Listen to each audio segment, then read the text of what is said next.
જે આપણને વચન આપ્યું છે, જે રેણી આપી છે, જે જ્ઞાન આપ્યું છે, એ જ્ઞાનમાં જ્યારે આપણે ભરપૂર થાય ત્યારે સદગુરુ મહારાજનું પ્રાગટ્ય આપણામાં થાય છે. અને જેનામાં સદગુરુનું પ્રાગટ્ય થયું છે એ સદગુરુ છે. અહીંયા બેહવાથી ગુરુ થવાય એવું નથી. આ એક વ્યવસ્થાનો ભાગ છે. 50 વિદ્યાર્થીનો ક્લાસ હોય તો એમાં એક જણા મોનિટર બનાવે. એ મોનિટર છે એ શિક્ષકની જગ્યાએ ઉભો રહી શકે, બધાનું ધ્યાન રાખી શકે, તો વાતો કરતું હોય તેને ના પાડી શકે, પણ એ મોનિટર શિક્ષક ન કહેવાય.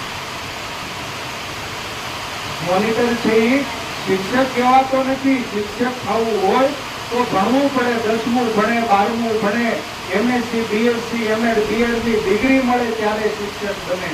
એમ આ અધિકાર આપવો એક વ્યવસ્થા છે, એ એક મોનિટર છે.